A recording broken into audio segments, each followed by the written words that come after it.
Kami hanya disuruh Tuhan yang nyuruh kami untuk mendukung pelayanan di tempat ini, paling tidak dengan kehadiran kami, kan begitu, dengan doa-doa kami. Setuju ya? Haleluya. Baru kita masuk khotbah. Oke, judul kita pada malam hari ini adalah sore hari ini. Teringat malam kudus. Udah gak sabar lagi menyanyikannya. Oke, jadi menjadi mempelai Kristus yang sejati. Itu dia, menjadi mempelai Kristus yang sejati. Saudaraku, Bapak Ibu Saudara, oke, terima kasih untuk ketekunannya mendengar ke depan ini. Ada yang menarik perhatian saya tiap kali melihat dan mengikuti perayaan Natal. Apa itu? Semua orang Kristen berdandan cantik-cantik, pakai bedak, gitu ya, pakai apa? Lipstick, terus yang pakai apa namanya gini-gini tuh? Bulu mata ada juga, gitu kan? Keren kan, cantik kan? Terus pakai sanggul, ya kan? Ada juga yang pakai kebaya, ya. Gitu, keren loh. Ada yang mungkin kalau ada juga yang pedicure dulu kan, haleluya, kalau sempat kan. Semua pokoknya dibersihkan, sepatunya udah lama nggak dilap jadi kilat gitu kan, semua dibersihkan mulai dari ujung rambut sampai ujung kaki dibersihkan. Wow, itu keren, jadi cantik-cantik, cakep-cakep, ganteng-ganteng semua kita, haleluya. Saya senang melihat pemandangan itu, haleluya. Itu dengar ya, itu untuk anak-anak kami dengar ya, untuk menyambut kedatangan Tuhan yang pertama kali, kan gitu kan? Sebegitu semangatnya lah kita menyambut kedatangannya, merayakan kedatangannya yang pertama. Secara jasmani kita sudah berdandan begitu indah, haleluya. Itu bagus di pemandangan Tuhan. Tapi akan lebih bagus lagi, akan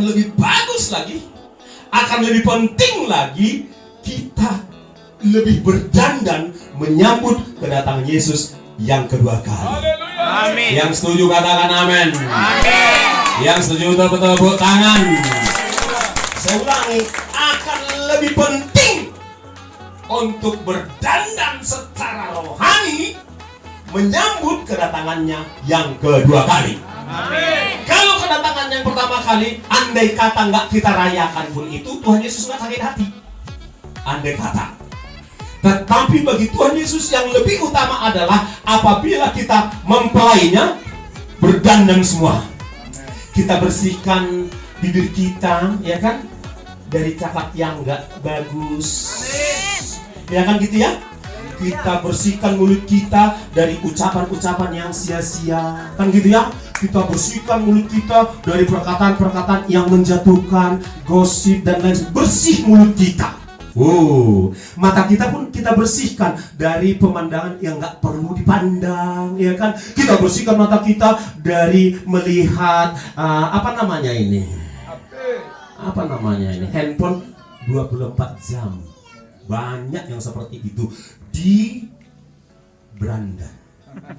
Kalau di Medan, kalau di ujung Purba, semua tertib makainya nih, seperlunya dipakai ini. Amin, katakan amin. Yang merasa katakan amin. Haleluya. Kita bersihkan mata kita. Ini pun perlu dibersihkan, ya kan? Perlu dibersihkan untuk tidak terlalu mendengar gosip, ya kan? Dia mana? Dia berusaha ini, nanti tadi. Ya bang, hati saya kurang dos panona, alesoi mama rutang deh orang berbayar. Itu jangan didengar-dengar. Kalau andai kata ada yang seperti itu, amin. Pokoknya yang negatif-negatif kita jaga telinga kita. Haleluya. Ini pun perlu jaga, bersih dia. Coba semua pegang ini. Pikiran, katakan pikiran. Berpikirlah sesuai isi firman Tuhan, amin. Biarlah pikiran kita diisi oleh pikiran Kristus, amin. Gitu. Jadi jangan pikiran dunia ini lagi, jangan pikiran kita sendiri lagi. Biarlah ini dipenuhi oleh pikiran firman Tuhan. Kemudian tangan kita Kita jaga kekudusan tangan kita. Kalau kita tadi pedicure, ya kan? Kita pun perlu juga pedicure, rohani. Kita jaga kebersihan tangan kita. Tidak lagi menyentuh uang karena tipuan, karena dusta. Amin. Tidak lagi menyentuh barang-barang yang berasal dari kegelapan, seperti jimat-jimat, ya kan, seperti pemanis jualan, seperti penjaga rumah, pertahanan badan. Jangan lagi sentuh, najis itu, najis. Haleluya. Amin. Apalagi yang perlu dibersihkan? Ini. Apa yang kita makan perlu juga mulai tertib makan, kan gitu, saudara. Kaki kita mulai kita jaga, ya kan, pedicure. Kaki kita jangan lagi melangkah ke tempat-tempat yang najis. Amin. Ke tempat-tempat penyembahan kegelapan. Jangan lagi. Biarlah kaki kita ada di dalam kekudusan Tuhan senantiasa. Kita jaga langkah-langkah kita. Amin, Bapak Ibu Saudara. Amin. Jadi keseluruhan totalitas hidup kita jaga kekudusannya. Tambah cantik-cantik kita secara batinnya. Katakan amin. Oke, haleluya. Baik, Bapak Ibu Saudara, kita buka firman Tuhan dari Matius, ya. Dari Matius 25. Oke, Matius 25 kita akan lihat mulai dari ayat 1. Kalau bisa ditampilkan supaya saya bisa enak leluasa membacanya. Matius 25. Semua kita semangat. Masih tetap bersemangat? Amin. Haleluya. Saudara dan saya pulang dari tempat ini, firman Tuhan membuat baru pikiran kita. Amin. Kita tadi saya merasa dapat pesan supaya kita semua siap menerima anggur yang baru. Amin. Kita sangat butuh anggur yang baru menghadapi tantangan berat di tahun 2022, 2023 dan seterusnya. Oleh sebab itu butuh kirbat yang baru. Kirbatnya, kantongnya adalah kita. Jadi firman Tuhan membersihkan kita hari ini supaya menjadi kantong anggur yang baru. Kita menjadi kantong anggur yang baru. Perbuatan lama, kebiasaan lama, hal-hal yang tidak berkenan di mata dibersihkan sehingga kita siap menampung anggur barunya Tuhan. Haleluya. Mari bisa ditampilkan Matius 25. Kalau nggak bisa biar saya baca. Terima kasih. Jadi ini tentang 5 gadis bijaksana dan 5 gadis yang bodoh. Pada waktu itu hal kerajaan sorga, pada waktu itu sekarang ini. Yang dimaksud waktu itu ya hari ini, hari-hari ini. Pada waktu itu hal kerajaan sorga seumpama 10 gadis yang mengambil pelitanya dan pergi menyongsong mempelai laki-laki. Ayat 2. 5 diantaranya bodoh dan 5 bijaksana. Ini orang Kristen sama-sama berharap menantikan kedatangan Tuhan Yesus kali yang kedua. Gadis-gadis yang bodoh itu membawa pelitanya tetapi tidak membawa minyak. Mereka juga menyambut kedatangan Tuhan tapi tidak penuh dengan Roh Kudus. Mereka dengar juga Sai hutagando Tuhanku, Sai masih rohaki di harani Tuhanku, songon mani domnai. Sama-sama mengharapkan Maranatha, oh Tuhan, amin sai tibu. Sama-sama menyambut kedatangan Tuhan Yesus kali kedua. Sama-sama menyatakan, oh Yerusalem, kota mulia, hatiku rindu ke sana. Sama-sama menyanyikan itu. Sama-sama juga menyanyikan, hidup ini adalah kesempatan. Hidup ini hanya melayani Tuhan. Kan gitu ya. Sambungannya apa? Jangan sia-siakan waktu yang Tuhan beri. Hidup ini hanya sementara. Oh Tuhan, pakailah hidupku, dan seterusnya. Sama-sama juga menyanyikan itu, tapi tidak sungguh-sungguh membangun hubungan yang karib dengan Tuhan melalui doa, penyembahan, doa puasa, dan pelayanan. Tidak sungguh-sungguh memastikan pelitanya di dalam hatinya penuh dengan Roh Kudus. Tidak semua gereja mau penuh Roh Kudus. Bahkan satu merek pun bisa berbeda di satu sidang ini dengan sidang yang berbeda. Tergantung kepalanya. Kalau kepalanya seorang penyembah di dalam roh, maka jemaatnya pun impartasi menjadi penyembah di dalam roh dan kebenaran. Amin. Serius. Tapi kalau kepalanya setengah penyembah, setengah penyanyi, impartasi juga kepada jemaat. Jadi penyanyi, bukan penyembah. Maka yang ditamakan adalah permainan skill musikal, ilmu musik. Wah, macam-macam ini nama-nama teknologi musik sekarang. Itu pula yang diutamakan, dikejar. Dan ini berubah menjadi panggung. Seharusnya ini mesbah, katakan mesbah. Mesbah. Ini mesbah. Amin. Bukan panggung, tapi kenyataannya banyak menjadi panggung. Jadi tempat untuk gaya-gaya. Gaya pemain musik, gaya singer, gaya pengkhotbah, jadi tempat bergaya-gaya. Serius, jadi panggung pertunjukan. Tidak sungguh-sungguh, tidak sepenuhnya. Seharusnya Bapak Ibu Saudara, supaya kita penuh pelita kita harus tinggalkan jadi penyanyi. Amin. Kita harus berubah menjadi penyembah. Katakan penyembah. Katakan, angkat tangan semua. Semua katakan. Kami di tempat ini, semuanya penyembah di dalam roh dan kebenaran. Bukan penyanyi. Jadilah seperti perkataan. Tepuk tangan untuk Tuhan. Kalau kita menjadi penyembah, maka kita senantiasa akan dipenuhi oleh Roh Allah. Amin. Roma 12:11 berkata, janganlah hendaknya kerajinanmu kendor, tapi hendaklah engkau penuh dengan roh. Kan begitu ya? Amin. Dan layanilah Tuhan. Maunya kita seperti itulah semuanya. Ya kan? Kerajinan kita jangan kendor. Kita semua penuh roh, baru melayani Tuhan. Amin. Haleluya, saudara-saudara. Maka dengan demikian Bapak Ibu Saudara, kita menjadi 5 gadis, menjadi orang Kristen yang penuh dengan roh. Pelita kita tetap menyala-nyala. Saudaraku, dengar baik. Seorang Kristen yang penuh dengan roh, berapi-api dia, menyala-nyala dia, kan? Seperti Roma 12.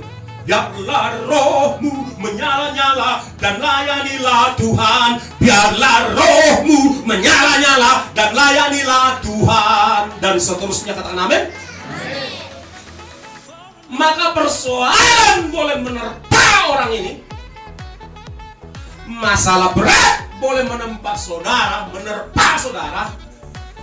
Saudara akan menjadi setrika yang panasnya 100 derajat Celcius. Ambil lumpur kotoran dari comberan, ini setrikaan 100 derajat, lemparkan ke situ, dia akan tercampak itu kotoran. Amin. Demikian juga saudara. Kalau saudara dan saya penuh dengan roh, menyala-nyala rohmu, iblis mau coba lemparkan masalah, dia akan mental, tercampak dia. Yang setuju tepuk tangan bagi Tuhan. Serius. Mau itu iblis pakai orang terdekat kita, kita akan tetap menyala-nyala. Haleluya. Tidak akan mundur. Amin. Bahkan siap menjadi pelaku firman yang Tuhan Yesus katakan, kalau itu demi mencintai aku, engkau meninggalkan sanak saudaramu, orang tuamu, laki-laki, perempuan, istrimu, bahkan nyawamu. Kalau itu jadi penghalang, kita harus sanggup kepada standar itu. Amin Bapak Ibu Saudara. Amin. Kalau situasi memaksa, kita harus sanggup kepada level itu. Tidak ada diskon-diskonan di dalam standar mengikut Yesus. Nggak ada pakai tapi-tapian. alay ba paditakan ay portibyo do behita alay padita margugo dai bodo alay padita perlu do hita alay padita ay perlu do hita mangan. Iman yang murni nggak pakai tapi dan pakai alay. Setuju Bapak Saudara? Nggak pakai tapi-tapian, nggak pakai karena nggak ada diskon. Standar mengikut Yesus, gadis bijaksana yang sejati itu, yang bijaksana itu tidak ada diskon. Harus totalitas, katakan totalitas. Dan hanya orang yang totalitas yang akan mampu bertahan menolak segala tawaran dari dunia ini. Katakan amin.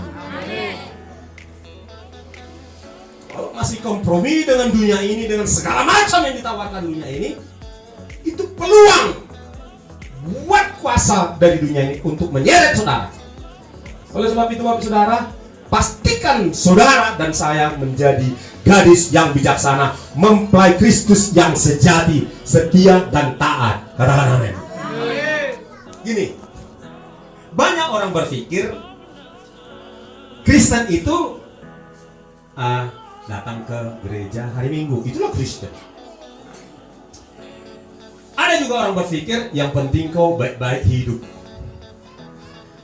yang penting kau jadi orang baik-baik lah, itulah Kristen. Nanti kalau kau mati dia kindai secara Kristen, itulah Kristen. Itulah Kristen.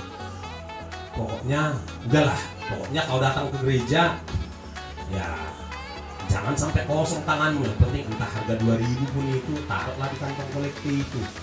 Kan gitu saudara-saudara. Ini yang begini-gini banyak di Singapura. Ya kan? Kalau di Sumatera Utara ini tangan orang Kristen itu memberi yang terbaik, memasukkan nilai uang yang terbaik di kantong koleksi persembahannya kepada Tuhan. Haleluya. Kalau di Singapura tuh banyak kali orang Kristen menganggap Tuhan Yesus tukang parkir 2.000, masa itu 2.000 gitu di sana. Alay bulan-bulan kalau ke gereja atau lalu kalau mengalui kuliner yang terbaik di kota itu.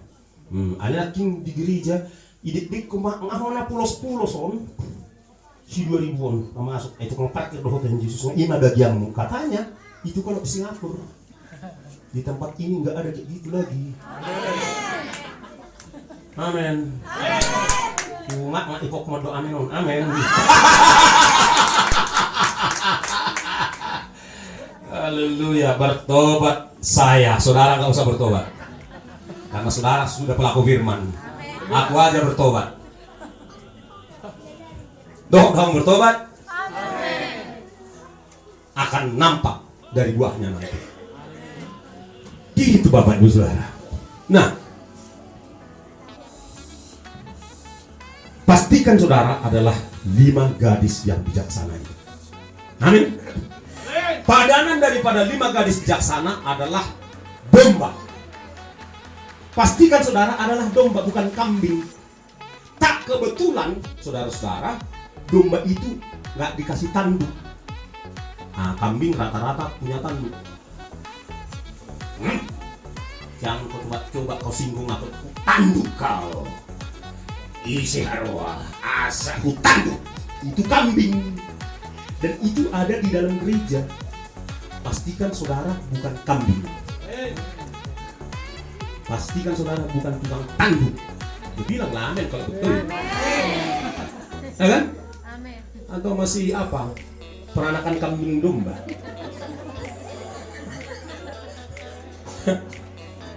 STJ status tak jelas,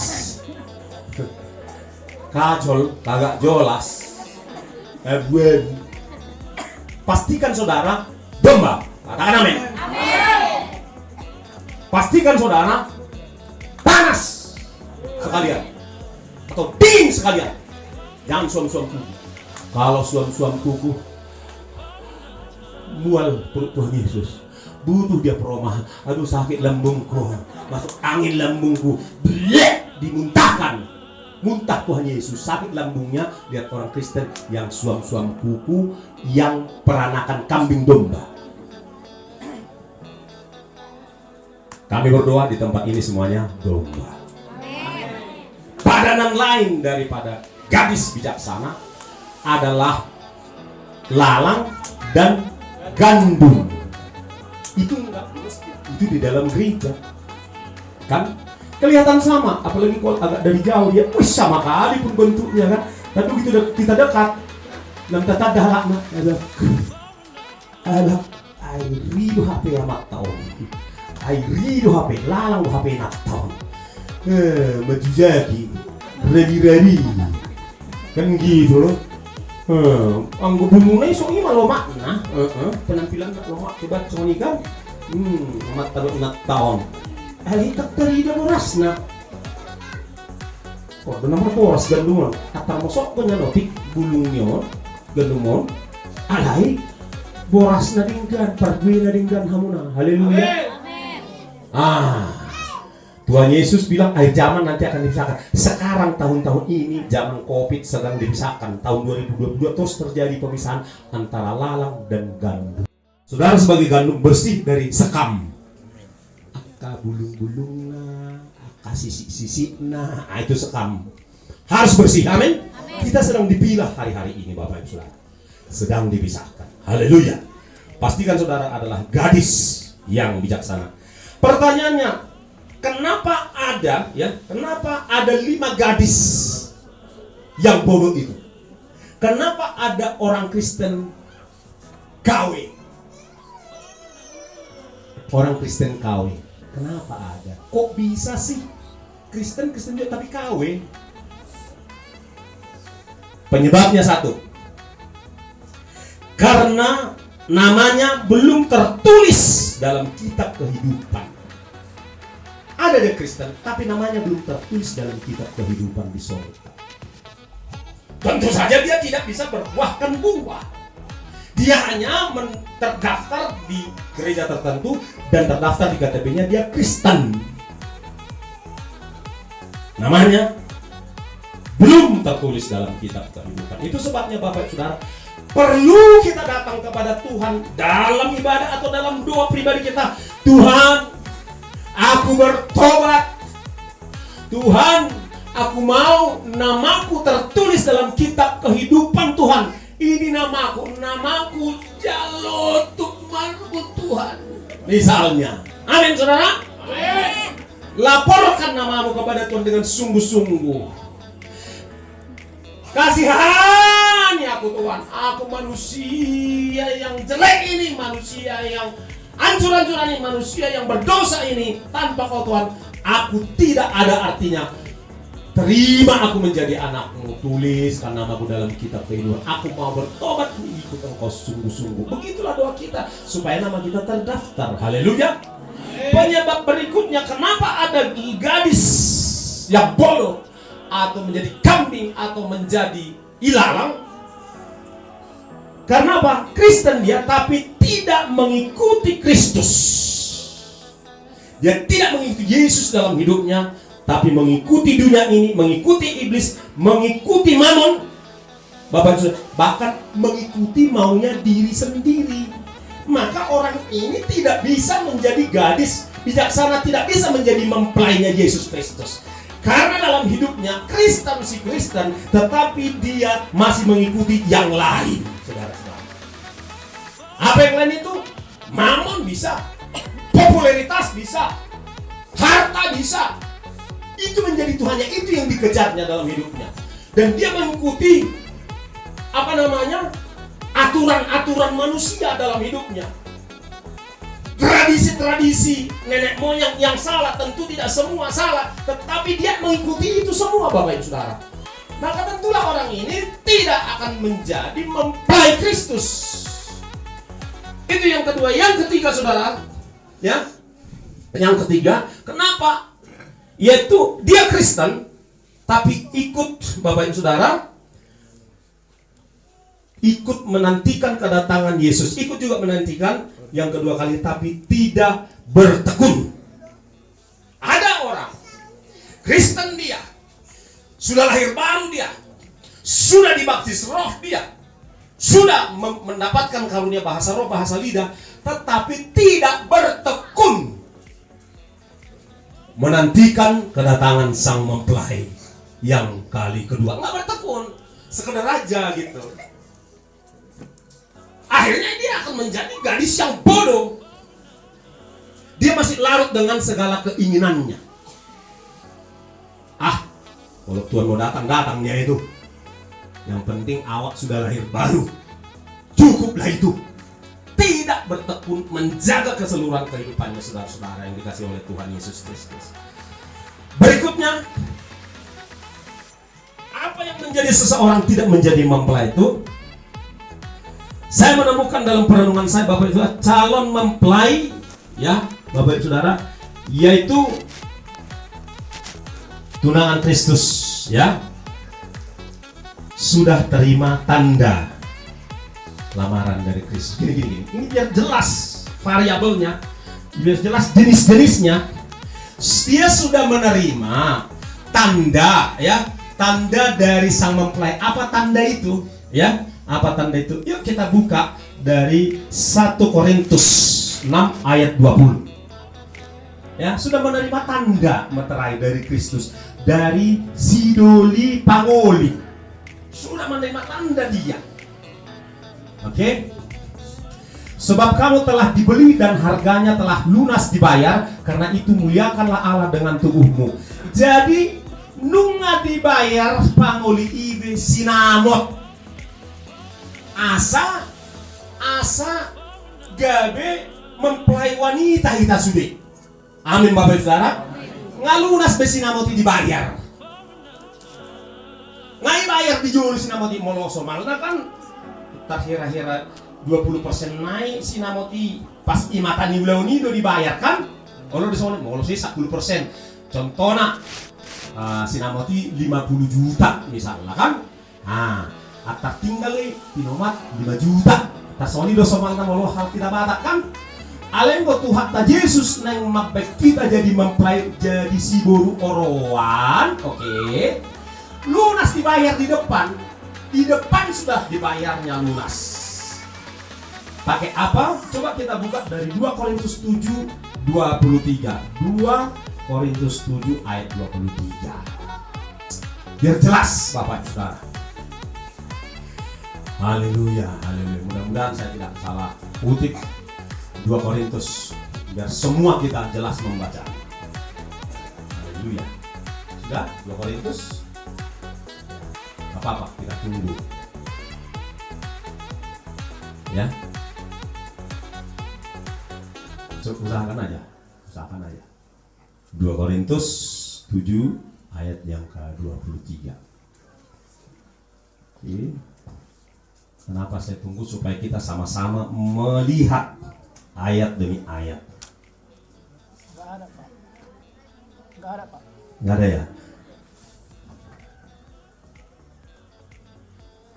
Ayat, coba, nggak apa-apa, kita cari ayat yang berbicara tentang kamu dibayar lunas bukan dengan barang yang fana, bukan dengan emas dan perak. Saya carikan dulu. Di Petrus Pak itu. Oh, 1 Petrus 1 ayat 18-19. Tolong buka itu aja. Terima kasih Pak. 1 Petrus 1 ya, betul? Ayat 18-19. Oke.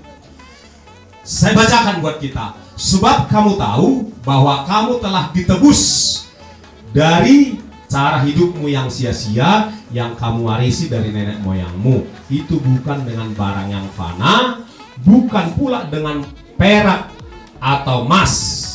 Kita baca 19 saudaraku 1, 2, 3. Melainkan dengan darah yang mahal, yaitu darah Kristus yang sama seperti darah anak domba Allah yang tak bernoda dan tak bercacat. Jadi hamua kadongan sinamokta nunga dibayar panguli, nunga dituhor behita. Sinamokna nunga dibayar di mana be, dan pakai emas, dan pakai perak, dan pakai hepeng. Alai pakai mudar nasa diri, nunga dito busimana behita, nunga digara di mana be sinamoti. Jadi menjadi mahita orang di Tuhan Yesus. Katakan amin. Itu Bapak Saudara. Haleluya. Tapi kenapa toh masih ada orang Dia sudah dibayar ini, sudah dibayar lunas si Nabot itu kan. Tetapi dia di tengah perjalanan menunggu kedatangan panguli, ya kan? Panguli dari Samosir misalnya mau datang menjemput mempelai di tempat ini. Karena ada hambatan di perjalanan, katakan begitu, ya kan? Maka bosan pula mempelai ini berubah setia dia kepada si doli panguli. Ala adong doli-doli nasing menawarkan bantuan. Adong pria nasing menawarkan bantuan, menawarkan tanda cinta. Itulah yang terjadi hari-hari ini. Itulah yang terjadi tahun 2021 ini, di mana banyak orang Kristen, dengar Bapak Ibu Saudara, dia sudah diberi, tetapi karena dia terima lagi, kan sudah diterima sinamot dari Tuhan Yesus, tapi diterima lagi sinamot dari yang lain. Itu yang terjadi hari-hari ini. Makanya banyak gereja, banyak pendeta besar, banyak orang Kristen berubah jadi tidak setia karena tergiur dengan tanda cinta dari pria lain. Maka diberilah tubuhnya untuk dimasukkan tanda dari pria lain itu. Itu yang terjadi sekarang. Dikasih tubuhnya, masuklah tanda dari pria lain itu.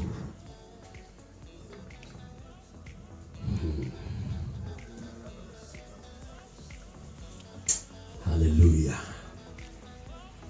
Itulah tanda binatang itu.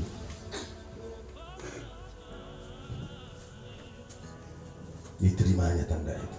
Ipasi kok doang nak, undang caloi. Hok, urus diri. Undang caloi. Ada, saya masuk itu tanggal siang untuk itu perdepan. Kok undang caloi. Perdesian PHP deh, pria harapan palsu. Pria harapan palsu, musibah itu pria ganteng. Malaikat ganteng itu. Saudara. Tapi PHP, pria harapan palsu. Dipakainya, dikuasainya lembaga yang ada di dunia ini. Melalui itulah disalurkannya semua tandanya. Melalui itu disalurkannya. Melalui lembaga-lembaga yang ada di dalam dunia ini, saudara-saudara. Padahal, saudaraku, kalau diperhatikan, sudah sesuai Wahyu 13, tolong dibuka. Sudah pas. Seperti yang tertulis dalam Wahyu 13 ayat 16 ya Pak ya? Ya, mohon dibuka, biar jelas perkara kita malam hari ini. Kalau di dalam Wahyu itu dikatakan, tidak seorang pun yang dapat membeli dalam arti luas, tidak seorang pun yang dapat mengurus urusan A, B, C, D, E, transaksi ini urus A, B, C sampai Z, kalau tidak menerima tanda itu. Terjadilah itu hari-hari ini Bapak yang Saudara. Kalau di sini begitu simpel kan, mereka dan tidak seorang pun yang dapat membeli atau menjual selain daripada mereka yang memakai tanda itu, nama binatang itu atau bilangan namanya. Kan begitu saudara. Ayat kalau di ayat 16. Coba anak 16 dulu ya, 16 berjelas supaya kita sesuai dengan Alkitab ayat 16. Dan ia menyebabkan sehingga kepada semua orang, baik anak-anak, ya kan, ini kecil atau besar, berarti anak-anak, orang dewasa, orang kaya, orang miskin, ya kan, orang sekolahan, orang tidak sekolahan, orang merdeka kayak kita ini, hamba-hamba, ya kan, para buruh, ya kan, gitu kan, para pembantu, hamba-hamba, abdi pemerintah di semua negara diberi tanda pada tangan kanannya atau pada dahinya. Di sini memang ada disebut tangan kanan. Tapi tiba waktunya nanti kelak akan makin jelas untuk menguji bahwa di dalam diri orang itu sudah itu harus diminta tangan kanan atau diapakan di sini, gitu maksudnya saudara-saudara. Lalu orang berdalih-dalih, pendeta besar, kan belum di tangan kanan. Buka Wahyu 14 ayat 9. Di situ hanya tangan saja, masuk ke tangan saja sudah menerima tanda itu. Saudara, 14 ayat 9. Haleluya.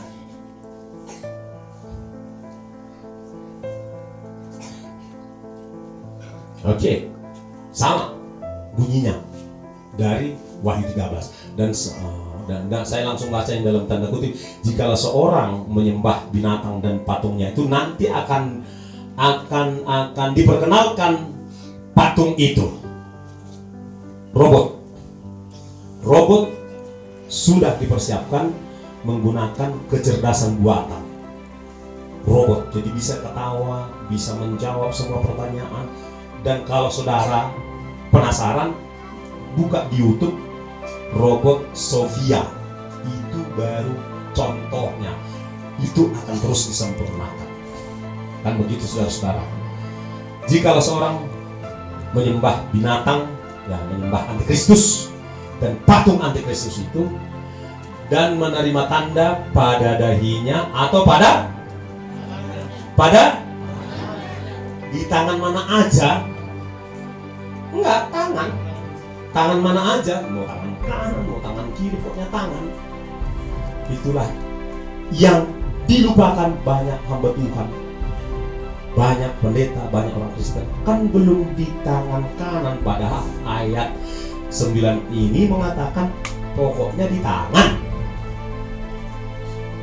Dalam pemeriksaan nanti, memang yang sorongkan kan tangan, bagian punya tangan kan. Kalau enggak, tak itu saudara-saudara. Orang lupa bahwa teknologi berkembang terus sampai kepada teknologi yang disebut dengan teknologi robot nano atau nanobot. Kecil sekali robot itu bisa masuk dalam tubuh seseorang melalui cairan. Sebetulnya mau letak pikirkan, masa dipaksa? Kan begitu kan? Kenapa dipaksa? Padahal kalau aku mau sehat, ya dengan sukarela aku minum obat dan seterusnya, kan gitu. Kenapa aku yang mau sehat kok dipaksa-paksa aku? Ada apa sih? Lalu kok itu menjadi syarat untuk mengurus A, B, C dan seterusnya? Berarti ada sesuatu di balik itu. Harusnya kita mikir, Bapak Ibu Saudara. Nah, orang Kristen yang menganggap sepele akan hal ini akan kompromi, maka dia akan menerima tanda dari binatang itu, maka gugurlah dia menjadi gadis yang bijaksana, gugurlah dia menjadi mempelai Kristus. Dia sudah menjadi calon mempelai PHP, pria harapan palsu. Dari Tuhan Yesus dicobain namun. Nah Tuhan, Yesus aja dicobain, tahu dia.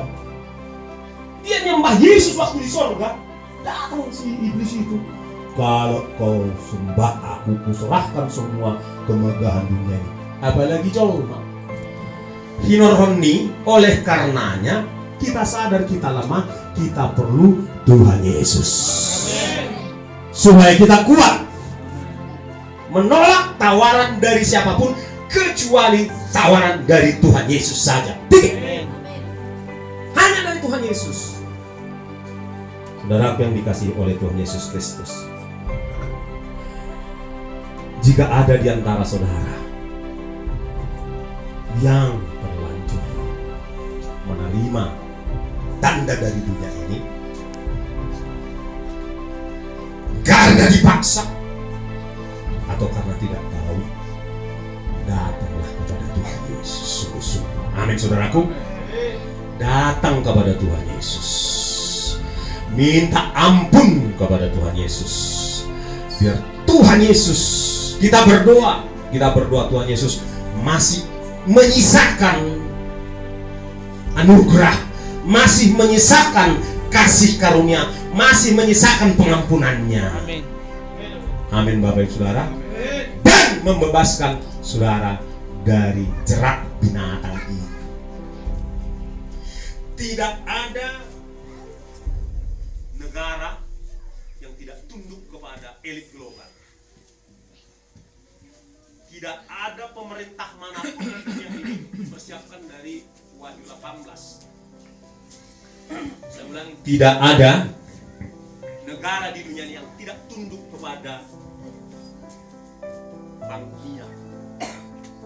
Tidak ada pemerintah yang tidak tunduk kepada IMF. Tidak ada yang tidak tunduk kepada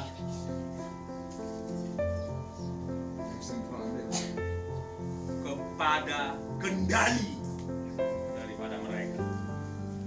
Gak ada yang berkutik Pak, karena membangun sebuah negara, pinjam uang mereka gak ada batas. Uang mereka gak ada batasnya. Gak ada batasnya. Mau berapa ribu triliun rupiah satu bangsa meminjam, ada. Yang penting agendaku yang berlaku di negara. Agenda politik, agenda kesehatan, mainlah WHO. Datang orang Kristen yang tidak cermat membaca Alkitab, khususnya Roma 13. Kan pemerintah di situ tunduklah kepada pemerintah. Padahal naskah aslinya bahasa Yunani berkata bukan kata pemerintah, tetapi exousia, kekuasaan, otoritas yang lebih tinggi. Melalui bahasa Batak, apa katanya Pak? Nama sahala. Nasihat debata. Jadi itu berbicara tentang exousia, otoritas.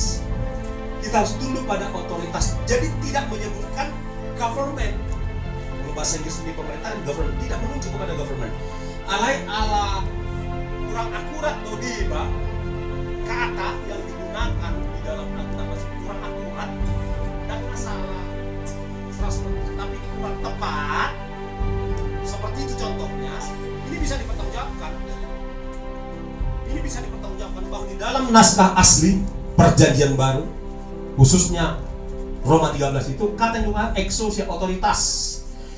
Kepada saudara dan saya diberi exousia. Contoh misalnya, oke, buka dulu biar enak kita perkara kita. Ini tadi Wahyu 14. Oke, cepat buka dari Yohanes dulu. Contoh. Yohanes buka dulu. Yohanes 1 ayat 12. Oke. Di situ barang siapa yang percaya kepadanya dan menerimanya diberi exousia. Ya. Tetapi semua orang yang menerimanya diberi kuasa. Kata kuasa di sini exousia, kata exousia yang samalah yang digunakan di dalam Roma 13. Jadi bukan kata government, bukan. Tapi ada orang yang tidak cermat memastikan kata-kata itu kudu kita tidak itu pemerintah. Itulah alasannya, itulah asal-asalnya. Padahal bukan government disebutkan, kepada otoritas. Otoritas yang dari Allah. Ke situ kita tunduk Bapak Ibu Saudara. Nah, inilah yang terjadi hari-hari ini saudaraku yang dikasihi oleh Tuhan Yesus Kristus. Namun bagi saudara yang tidak punya, katakanlah tidak punya kesempatan untuk memahami sedemikian dan terlanjur saudara menerima tanda dari dunia ini, masih ada kesempatan buat saudara dan saya untuk Tuhan bebaskan dari tanda itu. Haleluya. Supaya apa? Banyak kesaksian orang yang sudah menerima tanda itu berdoa tapi nggak connect, berdoa menyembah tapi nggak connect dengan Tuhan. Dan kami menyaksikan sendiri banyak masih teriak-teriak berdoa tapi kosong, saudara-saudara. Nah, saudara yang dikasihi oleh Tuhan, itulah penghalang utama di hari-hari terakhir ini untuk seseorang menjadi mempelai Kristus. Pastikan saudaraku, saudara rindu menjadi mempelai Kristus saja. Katakan amin. Sebentar kita akan mendengarkan kesaksian singkat dan akan memimpin kita di dalam doa dari Pendeta Romulus Siahaan. Beliau akan menyaksikan jemaat yang dilayaninya yang sempat menerima tanda itu karena tidak tahu dan karena dipaksa bertobat, dia datang kepada akhirnya dibebaskan. Kami persilakan Pak Romulus. naik ke atas. Haleluya. Sebentar kita akan masuk dalam doa. Sedikit informasi ya. Jadi tanda yang diterima itu berarti menerima tanda yang lain. Tadi kan sudah ditebus dan nama kita terdata di surga. Sekarang orang yang menerima tanda itu datanya sama Lucifer.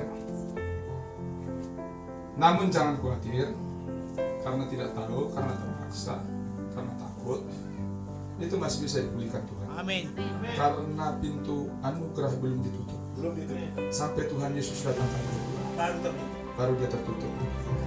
Jadi yang sudah terlanjur boleh minta ampun sama Tuhan. Saya sudah lebih 16 orang saya layani. Ya, kami bisa mendata orang. Kalau dia sudah ada terdaftar namanya di aplikasi, bisa terdeteksi. Jadi kalau di gereja kami orang datang, kami pasang terus tahu kami berapa orang yang masuk yang sudah dijuk-juk, ditulis. Lalu kami layani seperti ini, kami beritakan. Lalu menyesal, kami doakan, ya, dibebaskan dari itu. Setelah itu kami buat lagi hilang datanya, sama sekali tidak ada lagi datanya. Dan ciri-cirinya setelah menerima itu ada perubahan dalam hidupnya, ada perubahan, sulit berdoa, tidak